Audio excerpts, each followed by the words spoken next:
I know what I saw. You know what you saw. We know what we saw. And more importantly, they know what they saw. They know what they saw.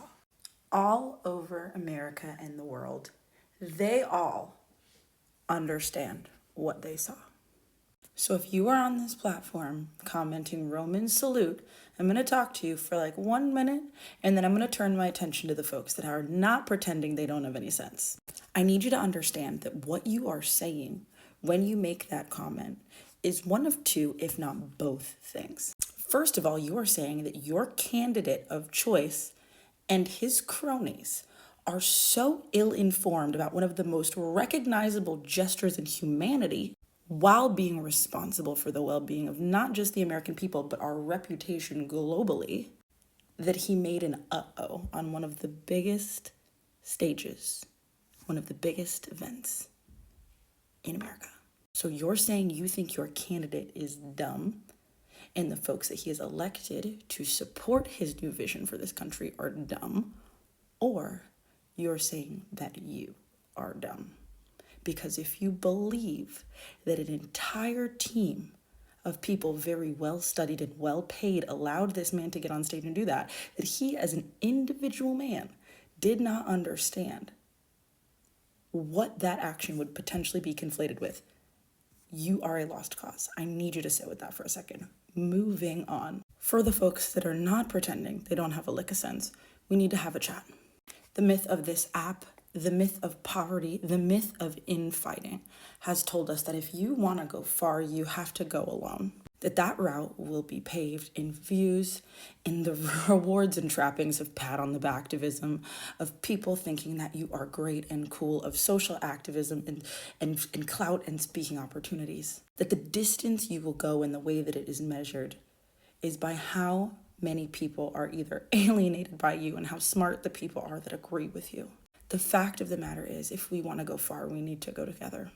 We need to figure out how to communicate with each other. We need to figure out how to lean on each other and how to trust one another before that trust has been necessarily earned and while we are experiencing great confusion and disappointment. We need to figure out how to rely on each other as we are building trust and build relationships, community, and solidarity that is resilient enough to tolerate when we eventually fuck it up, because we will. And we will need to continue to move anyway. We cannot hold out hope, belonging, trust, or safety until the optimal conditions present themselves for 1 second more. We cannot continue to speak in these opaque, overly intellectual ways. We cannot fear conflict, nor can we afford to be conflict avoidant at a time like this.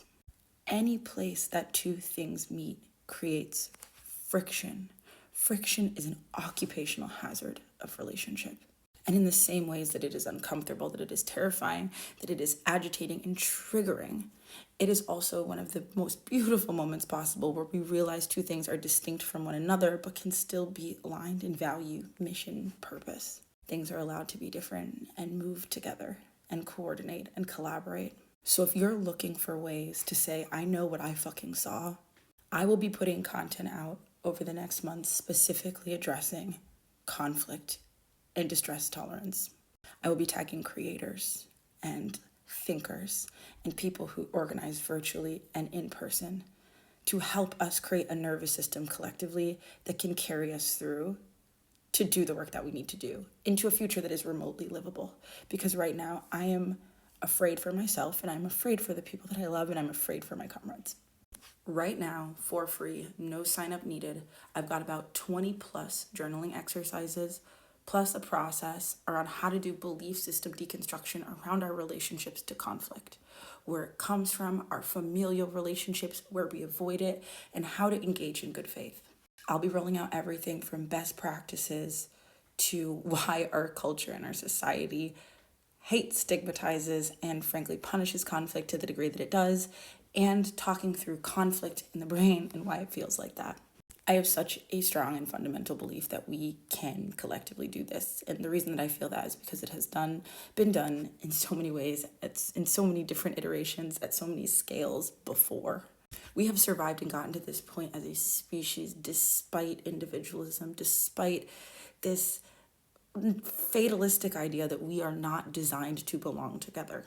Yes, we are warlike creatures. Yes, our brains are natural threat detectors, but we are incredibly equipped with the neurobiology, the skills, the resources, the writing, the poetry, the music, and the belonging and the purpose to really do this well. I know today is scary. I am scared too.